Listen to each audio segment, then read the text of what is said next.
Students, we are given the question. We are asked to find the value of x and y given that the complex number is 2 positive I times x positive 1 negative I times y positive 2i negative 3 and x positive of negative 1 positive 2i times y positive 1 positive I, and that they are equal. So what I'm going to do, first step, let z1, I'm going to assume this to be as z1.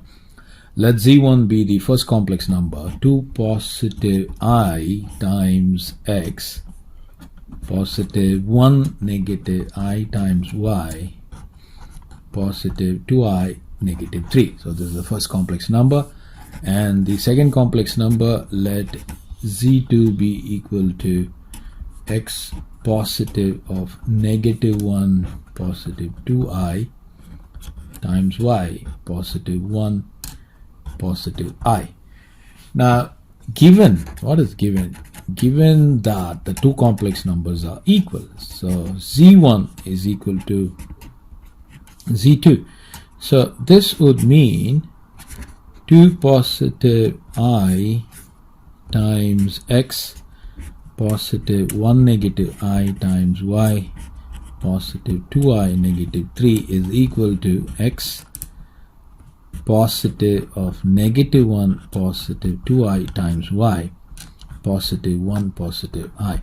Now you can only solve the question if you are able to move the real parts to one point or to one spot and the imaginary part to the other spot. But this is combined here. The real part and the imaginary part, they are occurring together. So what I'm going to do, since I need to find the value of x, I'm going to take x out and place all the real quantities together. So I have a real part here, 2, okay, and then is there any other real part? Just close the parenthesis, and then I got another part here, y, and then followed by negative 3. So this is one real part.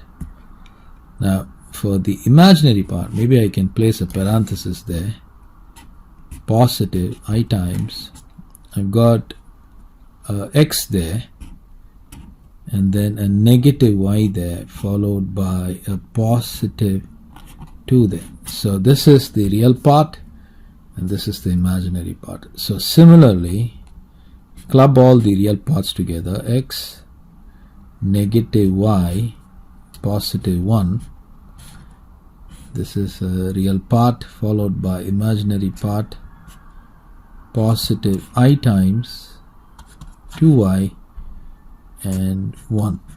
So I've got the imaginary part.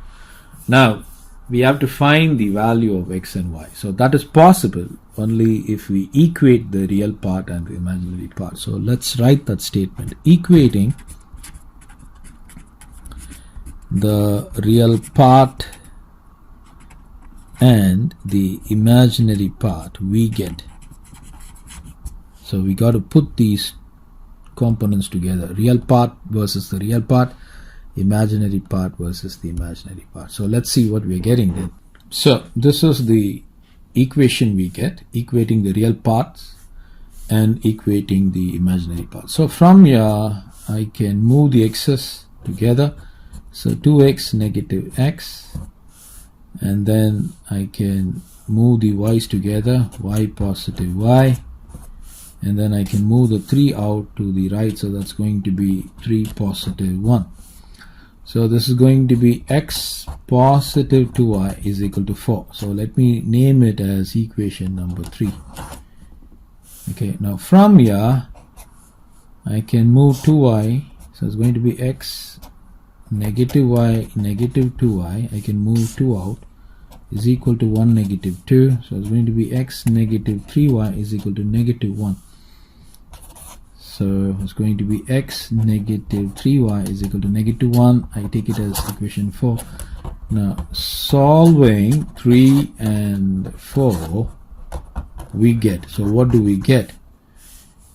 I can cancel. Let me rewrite it down. X positive 2y is equal to 4. X negative 3y is equal to negative 1. Change the sign. Negative, positive, negative, positive. It's going to be 2y positive 3y. It's going to be 5y here. 4 added with 5. It's actually 4 added with 1. That will give me 5 there. So this would mean I have 5y is equal to 5. So y is equal to 5 divided by 5 is equal to 1. Therefore y is equal to positive 1. I get this value. Now substituting y is equal to 1, maybe in 3 we get, so what do we get? It's going to be x positive 2 times of 1 is equal to 4, which means x is equal to 4 negative 2, so x is equal to 2. So therefore the required values are x is equal to 2 and y is equal to 1. So this is the solution for the question.